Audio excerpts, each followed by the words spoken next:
la fin de l'opération Barkhane ne marque pas le départ des Français, puisque les Français vont rester présents au Sahel de multiples manières, notamment à travers l'opération Sabre, qui existe déjà, une opération de force spéciale. Ensuite, ils vont devenir leaders d'une coalition antiterroriste, notamment à travers Takuba, la force européenne. Le rôle des Français de leader est incontesté aujourd'hui, tout simplement parce qu'aucun pays de la communauté internationale ne peut s'improviser leader de la coalition antiterroriste. Et tant les pays sahéliens que les pays de la communauté internationale ont demandé aux Français, enfin ont très peur que les Français se retirent complètement. Alors sur le type d'intervention antiterroriste, effectivement la question qui se pose surtout ces jours-ci avec le départ des Américains en Afghanistan, c'est qu'il y a énormément d'argent dépensé et que les résultats sont souvent très décevants. Donc il y a une réflexion à faire sur ne pas simplement essayer de reconstruire l'État ou de faire les choses à la place des pays, mais mieux se coordonner avec les pays sahéliens.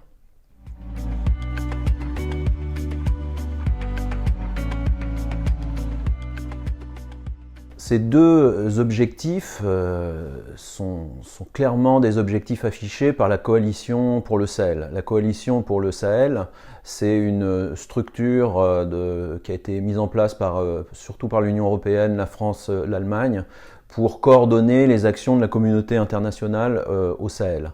Et dans les 4 objectifs que s'est fixé cette structure, l'objectif de faire monter en puissance les armées nationales et de faire en sorte que les États se reconstruisent et ou en tout cas soient plus présents dans les territoires sont clairement affichés. Sur le premier objectif, il y a 2 problèmes principaux. C'est que d'une part, il est très difficile de réformer ou même de former une armée qui est déjà en conflit. Ça, c'est un problème de simple mécanique des fluides. Le deuxième, c'est qu'il faut comprendre aussi que on ne peut pas simplement réformer ou reformer les armées en les équipant et en leur donnant des enseignements ou même en les appuyant. Il y a de nombreux exemples en Afrique. Je prendrai par exemple l'exemple de la République centrafricaine. L'armée centrafricaine a eu des formations, des aides pendant plusieurs décennies, et c'est une armée qui n'arrive pas à exister véritablement.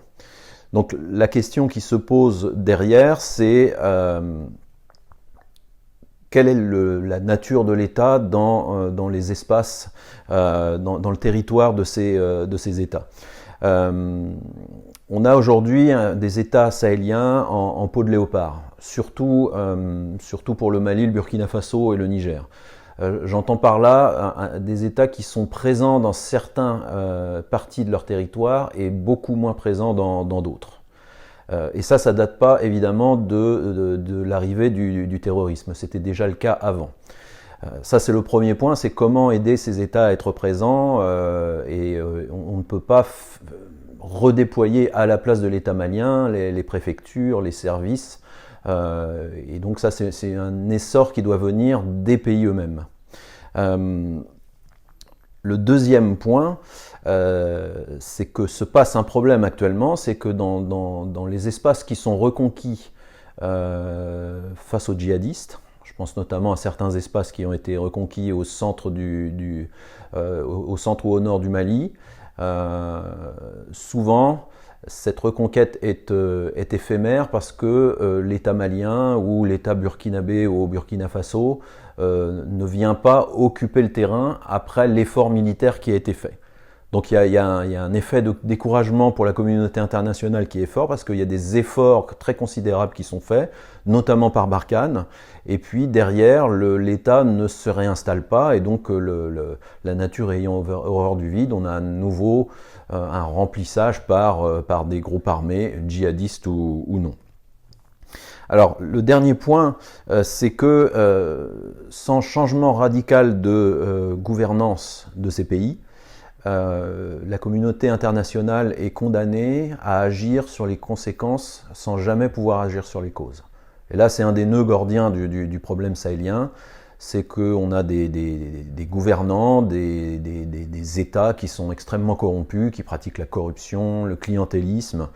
Et ça, c'est une des notes les plus négatives que l'on peut souligner, c'est que ça n'évolue pas dans le bon sens. Donc c'est à la base de toutes les conséquences que l'on voit sur le terrain, de l'abandon de l'État, de la corruption des fonctionnaires et du fait que de nombreux citoyens de ces États se révoltent ou critiquent fortement ces États.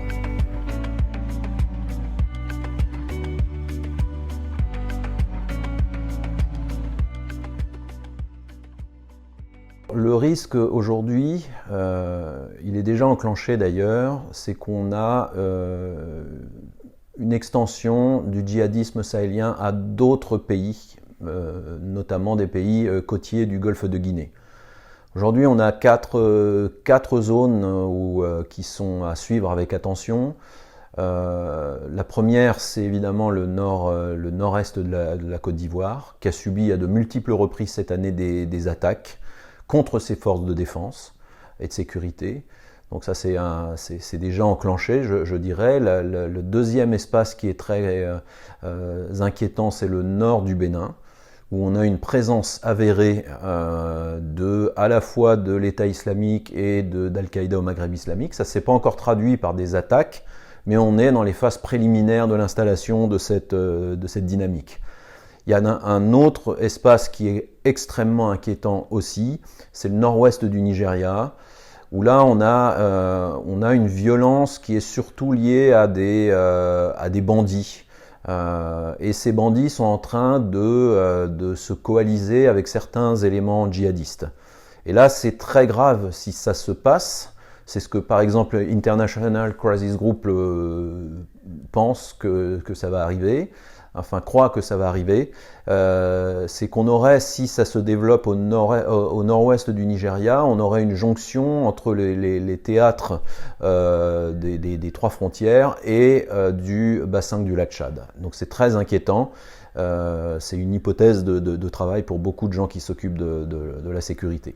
Et enfin, le dernier point d'interrogation, c'est ce qui se passe actuellement à l'ouest du Mali et à l'est du Sénégal.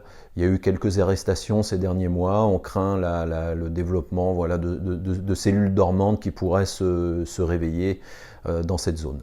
Au total, sur le Sahel, il est urgent que la communauté internationale et les pays concernés, c'est-à-dire les pays sahéliens et les pays voisins, se coordonnent mieux pour la lutte contre ce phénomène, parce que ce phénomène est en train de s'étendre. Et dans ce dispositif, le Burkina Faso sert de pont ou de couloir vers les pays de la côte. Donc on est sur des tendances actuellement qui sont plutôt très pessimistes.